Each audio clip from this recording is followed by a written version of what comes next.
it in right. Top of the day, beautiful people. Top of the day. I'm going to pay us wherever hands. About time for me to get a retwist. Trying to woof as long as possible. All right, y'all. Letting all the thickness grow back in at the top. All right. But then who? Betswabble, Tiffany, Betswabble. Sawubona. Well, hello. Okay, let's pull this up.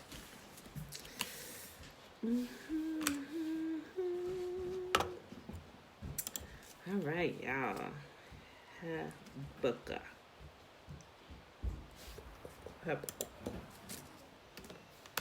All right, beautiful people. I hope you enjoyed your day of rest yesterday. If you, in fact, did rest, I did. For the most part, I did. But anyway, today is Thursday, August the 27th. We got 2 birthdays today. My now 8-year-old son and my cousin. So, happy birthday to you. Happy birthday to you. Happy birthday, y'all. TT and Sasa. All right, y'all. It is August the 27th, 2020, day 236. And in our year 2 consecutive day count, it is day 599. Tomorrow's going to be 600 days.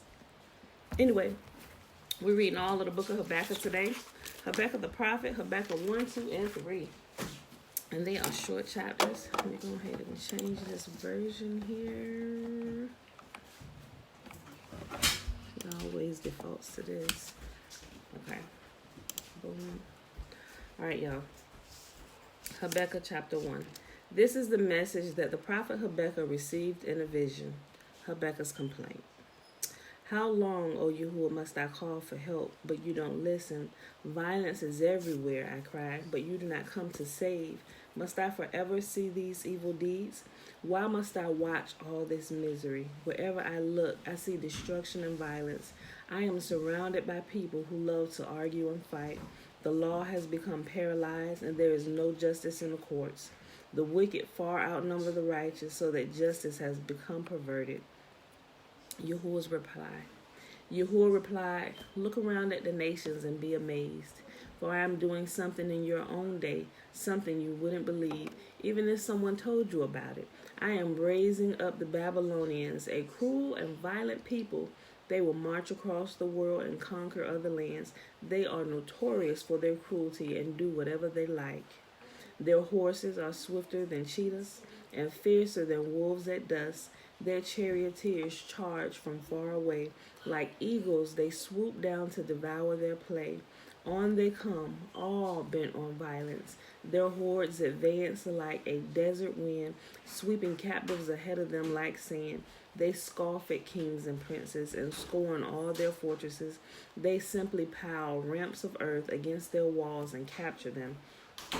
They sweep past like the wind and are gone, but they are deeply guilty, for their own strength is their God. Habakkuk's second complaint. O Yahuwah, my God, my Holy One, you who are eternal, surely you do not plan to wipe us out. O Yahuwah, our rock, you have sent these Babylonians to correct us and to punish us for our many sins. Side note, remember how I always tell y'all that when Yahuwah chastises his people or chastises any nation for that fact, because we can clearly see that Yahuwah is non-discriminatory. He will correct people that are not his, and he will correct his very own people. So everybody get the same equal opportunity to be disciplined by Yah going on. So remember how I said that he always uses what's inside our atmosphere, what's already on the earth to correct us, everything that's already here. Like he brings another nation to correct another nation, just like he brought Babylon to correct Israel. They just said it again. I just want to point that out if you won't be paying attention. I'll read it again. Verse 12. O Yahuwah, my God, my Holy One, you who are eternal, surely you do not plan to wipe us out. O Yahuwah, our rock, you have sent these Babylonians to correct us and to punish us for our many sins. But you are pure and cannot stand the sight of evil. Will you wink at their treachery? Should you be silent while the wicked swallow up people more righteous than they? Are we only fish to be caught and killed? Are we only sea creatures that have no leader? Must we be strung up on their hooks and caught in their necks while they rejoice and celebrate? Then they will worship their nets and burn incense in front of them. These nets are the gods who have made us rich, they will claim. Will you let them get away with this forever? Will they succeed forever in their heartless conquest? Habakkuk chapter 2. I will climb up to my watchtower and stand at my guard post. There I will wait to see what Yahuwah says and how he will answer my complaint. Hey, chill. Yahuwah's second reply. Then Yahuwah said to me, write my answer plainly on tablets so that a runner can carry the correct message to others. This vision is for a future time. It describes the end, and it will be fulfilled. If it seems slow in coming, wait patiently, for it will surely take place. It will not be delayed. Look at the proud. They trust in themselves, and their lives are crooked. But the righteous will live by their faithfulness to Yah. Wealth is treacherous, and the arrogant are never at rest. They open their mouths as wide as the grave, and like death, they are never satisfied. In their greed, they have gathered up many nations and swallowed many peoples. But soon their captors will taunt them. They will mock them, saying, what sorrow awaits you, thieves? Now you will get what you deserve. You become rich by extortion, but how much longer can this go on? Suddenly, your debtors will take action. They will turn on you and take all you have while you stand trembling and helpless. Because you have plundered many nations, now all the survivors will plunder you. You committed murder throughout the countryside and filled the towns with violence. What sorrow awaits you who build big houses with money gained dishonestly? You believe your wealth will buy security, putting your family's nest beyond the reach of danger. But by the murders you have committed, you have shamed your name and forfeited your lives. The very stones and the walls cry out against you, and the beams and the ceiling echo the complaint. What sorrow awaits you who build cities with money gained through murder and corruption? Hey, guys, chill out. It is too early for all that. What sorrow awaits you who build cities with money gained through murder and corruption? Has not Yahuwah, the God of heaven's armies, promised that the wealth of the nations will turn to ashes? They work so hard, but all in vain. For as the waters fill the sea, the earth will be filled with an awareness of the glory of Yahuwah.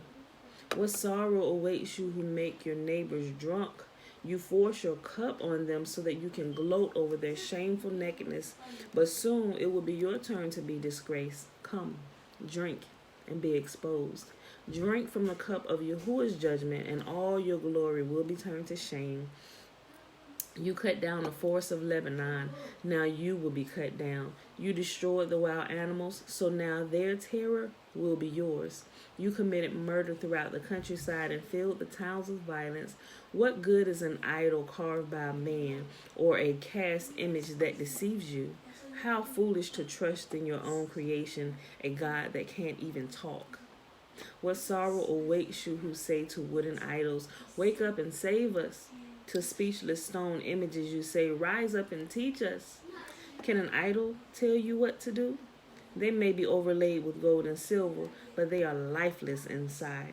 But Yahuwah is in his holy temple. Let all the earth be silent before him. Last chapter for the day, Habakkuk chapter 3, Habakkuk's prayer. This prayer was sung by the prophet Habakkuk. I have heard all about you, Yahuwah. I am filled with awe by your amazing works. In the time of our deep need, help us again as you did in years gone by. And in your anger, remember your mercy. I see Yahuwah moving across the deserts from Edom, the Holy One coming from Mount Paran. His brilliant splendor fills the heavens, and the earth is filled with his praise. His coming is as bright as the sunrise. Rays of light flash from his hands, where his awesome power is hidden. Pestilence marches before him. Plagues follow close behind. When he stops, the earth shakes. When he looks, the nations tremble. He shatters everything He shatters the everlasting mountains. I'm sorry. He shatters the everlasting mountains and levels the eternal hills. He is the eternal one. I see the people of Cushan in distress, and the nation of Midian trembling in terror. Was it in anger, Yahuwah, that you struck the rivers and parted the sea? Were you displeased with them? No. You were sending your chariots of salvation. You brandish your bow and your quiver of arrows. You split open the earth with flowing waters. The mountains watched and trembled. Onward swept the raging waters.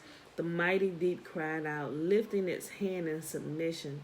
The sun and the moon stood still in the sky as your brilliant arrows flew and your glittering spear flashed. You have marched across the land in anger and trampled the nations in your fury. You went out to rescue your chosen people, to save your anointed ones. Notice, when he went out to save his chosen people, he sent somebody that was already alive in the current generation, which was called the deliverer or the savior. Remember, the savior or the deliverer of Yahuwah's people during that time, wherever they're at, that person or that deliverer, or that Messiah, Mashiach, whatever you want to label him, there are many different names. Remember, it's not some supernatural being that comes out of the air, poof, somewhere. No, they come out of that current generation. As we can see, we see the trend from the beginning. It always happens that way, whether it's one of the prophets or it's Moses. As a matter of fact, it's always a prophet, because he labels them as prophets, right? Okay. Just wanted to bring that to your attention if you hadn't been paying attention. Verse 13, you went out to rescue your chosen people, to save your anointed ones. You crushed the heads of the wicked and stripped their bones from head to toe. With his own weapons, you destroyed the chief of those who rushed out like a whirlwind, thinking Israel would be easy prey. You trampled the sea with your horses, and the mighty waters piled high. I trembled inside when I heard this. My lips quivered with fear. My legs gave way beneath me, and I shook in terror. I will wait quietly for the coming day when disaster will strike the people who invade us.